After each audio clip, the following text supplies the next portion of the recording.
ಈ ಕಾರ್ಯಕ್ರಮದ ಪ್ರಾಯೋಜಕರು Gadiyar group of companies. Gadiar Group of Companies, synonymous with excellence and innovation, stands as your dynamic partner for progress.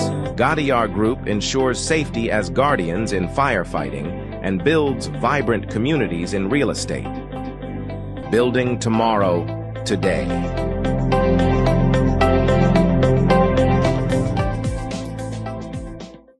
Kudukoli petrol pump Perla ವಿಶ್ವಾಸಾರ್ಹ ಸೇವೆಗೆ ಅಬ್ದುಲ್ಲಾ ಮಧುಮೂಲೆ ಸಾರಥ್ಯದ ಪೆರ್ಲಾ ಕುಡುಕೋಳಿ ಪಂಪ್ಗೆ ಭೇಟಿ ನೀಡಿ. ರಾಜ್ಯ ಹೆದ್ದಾರಿ 64ರಲ್ಲಿ ನಿಮಗಾಗಿ ಕಾಯುತ್ತಿದೆ.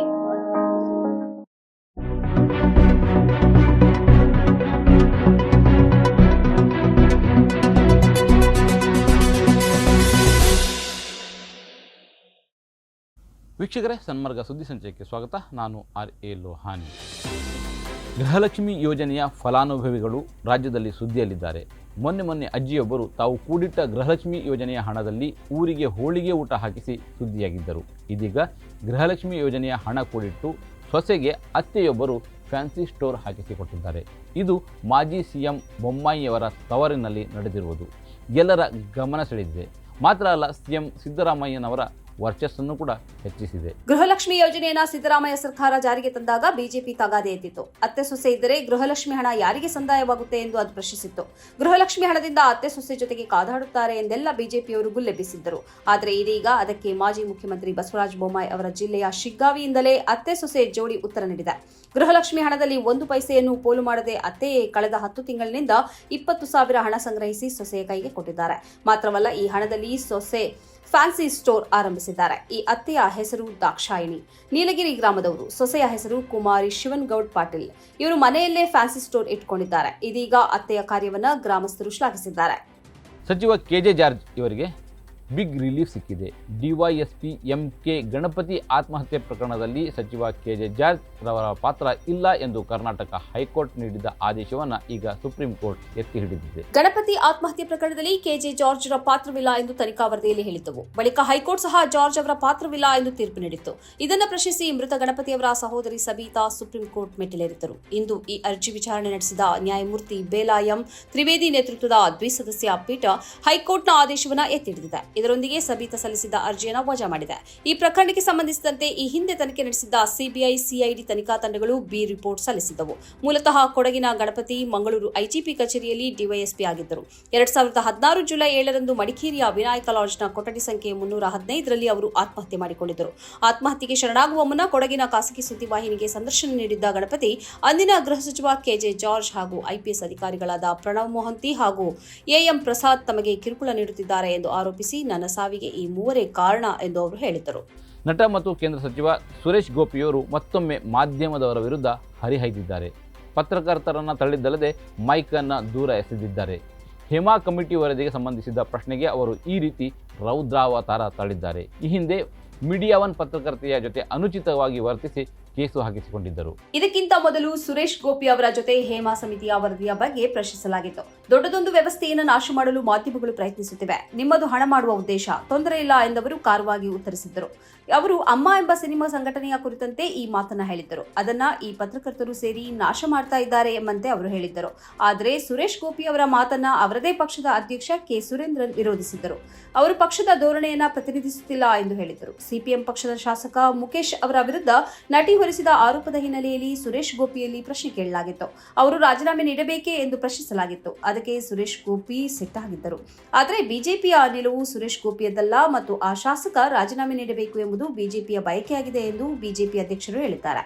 ಕಾಶ್ಮೀರಿ ವಿದ್ಯಾರ್ಥಿಗಳ ಜೊತೆ ರಾಹುಲ್ ಗಾಂಧಿ ನಡೆಸಿದ ಸಂಭಾಷಣೆ ಚರ್ಚೆಗೆ ಒಳಗಾಗಿದೆ. ಮುಖ್ಯವಾಗಿ ವಿದ್ಯಾರ್ಥಿಗಳ ಜೊತೆ ರಾಹುಲ್ ಗಾಂಧಿ ತಮ್ಮ ಮದುವೆಯ ಬಗ್ಗೆ ಮಾತನಾಡಿದ್ದಾರೆ. ತಕ್ಷಣ ವಿದ್ಯಾರ್ಥಿಗಳು ಮದುವೆಯ ಮರು ಪ್ರಶ್ನೆ ಹಾಕಿದ್ದಾರೆ. ಶ್ರೀನಗರದ ಓಪನ್ ಗ್ರೌಂಡ್ನಲ್ಲಿ ನಡೆದ ಈ ಮಾತುಕತೆ ಸೋಷಿಯಲ್ ಮೀಡಿಯಾದಲ್ಲಿ ಸಾಕಷ್ಟು ಹಂಚಿಕೆಯಾಗಿದೆ. ವಿವಿಧ ಕಾಲೇಜುಗಳಲ್ಲಿ ವಿವಿಧ ವಿಭಾಗಗಳಲ್ಲಿ ಕಲಿಯುತ್ತಿರುವ ವಿದ್ಯಾರ್ಥಿನಿಯರ ಜೊತೆ ರಾಹುಲ್ ಈ ಮಾತುಕತೆ ನಡೆಸಿದ್ದಾರೆ. ಕಾಶ್ಮೀರದಲ್ಲಿನ ವಿದ್ಯಾಭ್ಯಾಸದ ಸ್ವರೂಪ, ಮೂಲಸೌಕರ್ಯ ಸಮಸ್ಯೆಗಳು, ಮೋದಿ ಆಡಳಿತ, ಮಾಧ್ಯಮ ಕಾರ್ಯನಿರ್ವಹಣೆ, ಕಾಶ್ಮೀರದ ಮಹಿಳೆಯರು ಎದುರಿಸುತ್ತಿರುವ ಸಮಸ್ಯೆಗಳು ಮತ್ತು ಅನುಕೂಲಗಳು, ಮಹಿಳಾ ಸುರಕ್ಷಿತತೆ, ಕಾಶ್ಮೀರದ 370ನೇ ವಿಧಿ, ಭಾರತದ ರಾಜಕೀಯ ಇತ್ಯಾದಿ ವಿಷಯಗಳ ಸುತ್ತ ವಿದ್ಯಾರ್ಥಿನಿಯರ ಜೊತೆ ರಾಹುಲ್ ಸಂವಾದ ನಡೆಸಿದ್ದಾರೆ. ಮಹಿಳೆಯರು ಎದುರಿಸುತ್ತಿರುವ ದೌರ್ಜನ್ಯ ಮತ್ತು ಕೋಲ್ಕತ್ತಾ ವೈದ್ಯೆಯ ಅತ್ಯಾಚಾರ ಮತ್ತು ಹತ್ಯೆಯ ವಿಷಯ ಪ್ರಸ್ತಾಪವಾದ ಬಳಿಕ ರಾಹುಲ್ ಅವರು ಈ ವಿದ್ಯಾರ್ಥಿನಿಯರ ಜೊತೆ ಮಾತನಾಡುತ್ತಾ ಮದುವೆ ಆಗುವ ಬಯಕೆ ಇದೆಯೇ ಎಂದು ಪ್ರಶ್ನಿಸಿದ್ದಾರೆ. ಆಗ ವಿದ್ಯಾರ್ಥಿನಿಯರು ನಿಮಗೆ ಮದುವೆಯಾಗುವ ಬಯಕೆ ಇಲ್ಲವೇ ಎಂದು ಪ್ರಶ್ನಿಸಿದ್ದಾರೆ. ನಾನು ಮದುವೆಯಾಗುವ ಯೋಜನೆ ಹಾಕಿಕೊಂಡಿಲ್ಲ. ಒಂದು ವೇಳೆ ಮದುವೆ ಆದರೆ ಅದು ಒಳ್ಳೆಯದು ಎಂದು ರಾಹುಲ್ ಗಾಂಧಿ ಉತ್ತರಿಸಿದ್ದಾರೆ. ಜೆಜೆಎಂನ ಹಿರಿಯ ನಾಯಕ ಜಾರ್ಖಂಡ್ನ ಮಾಜಿ ಸಿಎಂ ಚಂಪೈ ಸೋರೆನ್ ರವರು ಆಗಸ್ಟ್ 30ರಂದು ರಾಂಚಿಯಲ್ಲಿ ಅಧಿಕೃತವಾಗಿ ಬಿಜೆಪಿಗೆ ಸೇರಲಿದ್ದಾರೆ. ಸೋರೆನ್ ಮತ್ತು ಕೇಂದ್ರ ಸಚಿವ ಅಮಿತ್ ಶಾ ನಡುವಿನ ಸಭೆಯ ನಂತರ ಸೋರೆನ್ ಅವರ ಪಕ್ಷ ಸೇರ್ಪಡೆಯನ್ನು ಅಸ್ಸಾಂ ಮುಖ್ಯಮಂತ್ರಿ ಹೇಮಂತ್ ಬಿಸ್ವಾ ಸರ್ಮಾ ಘೋಷಿಸಿದ್ದಾರೆ. ಜಾರ್ಖಂಡ್ನ ಮಾಜಿ ಮುಖ್ಯಮಂತ್ರಿ ಮತ್ತು ನಮ್ಮ ದೇಶದ ಪ್ರತಿಷ್ಠಿತ ಆದಿವಾಸಿ ನಾಯಕ ಚಂಪೈ ಸೋರೆನ್ ಗೌರವಾನ್ವಿತ ಕೇಂದ್ರ ಗೃಹ ಸಚಿವ ಅಮಿತ್ ಶಾ ರನ್ನ ಸ್ವಲ್ಪ ಸಮಯದ ಹಿಂದೆ ಭೇಟಿಯಾದರು. ಅವರು ಆಗಸ್ಟ್ 30ರಂದು ರಾಂಚಿಯಲ್ಲಿ ಅಧಿಕೃತವಾಗಿ ಬಿಜೆಪಿಗೆ ಸೇರಲಿದ್ದಾರೆ ಎಂದು ತಮ್ಮ ಎಕ್ಸ್ ಪೋಸ್ಟ್ನಲ್ಲಿ ಶರ್ಮಾ ತಿಳಿಸಿದ್ದಾರೆ.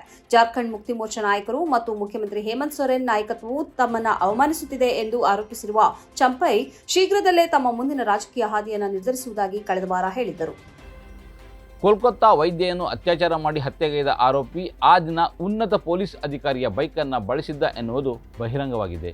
ಕೋಲ್ಕತ್ತಾ ಪೊಲೀಸ್ ಇಲಾಖೆಯಲ್ಲಿ ಸ್ವಯಂ ಸೇವಕನಾಗಿ ದುಡಿಯುತ್ತಿದ್ದ ಸಂಜಯ್ ರಾಯ್ ಆ ದಿನ ಪೊಲೀಸ್ ಅಧಿಕಾರಿಯ ಬೈಕನ್ನು ಬಳಸಿ 15 ಕಿಲೋಮೀಟರ್ ದೂರದ ರೆಡ್ ಲೈಟ್ ಏರಿಯಾಕ್ಕೆ ಹೋಗಿದ್ದ ಎನ್ನುವುದು ಗೊತ್ತಾಗಿದೆ.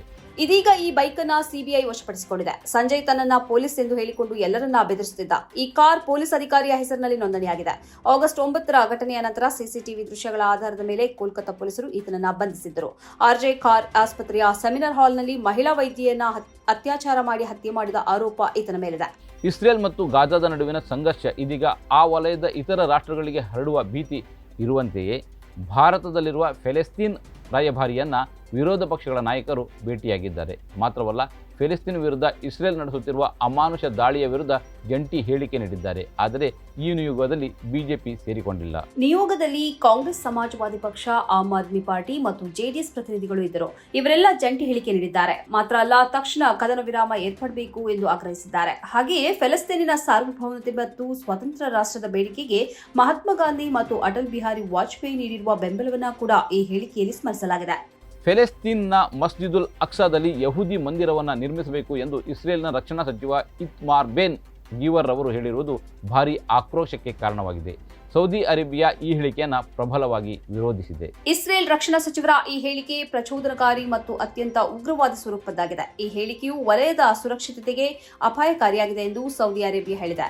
ಬೆನ್ ಗಿವ್ಯರ್ ಅವರು ಸಂದರ್ಶನದ ನಡುವೆ ಈ ಮಾತು ಹೇಳಿದ್ದರು. ಇದಕ್ಕೆ ಕಟು ಭಾಷೆಯಲ್ಲಿ ಉತ್ತರ ನೀಡಿರುವ ಸೌದಿ ಅರೇಬಿಯಾ, ಅಲ್ ಅಕ್ಸ್ ಮಸೀದಿಯ ಇತಿಹಾಸ ಮತ್ತು ಹಿನ್ನೆಲೆಯನ್ನ ಗೊತ್ತಿಲ್ಲದೆ ಮಾತನಾಡುವುದು ಅಪಾಯಕಾರಿ ಎಂದು ಹೇಳಿದೆ. ಇದು ಈ ಹೊತ್ತಿನ ಸುದ್ದಿ ಸಂಚಯ. ನಿರಂತರವಾಗಿ ನೋಡ್ತಾ ಇರಿ ಸನ್ಮಾರ್ಗ ನ್ಯೂಸ್, ಸುದ್ದಿಗಳ ಸಂತೆಯಲ್ಲಿ ಸತ್ಯದ ಮೊಂಬತ್ತಿ.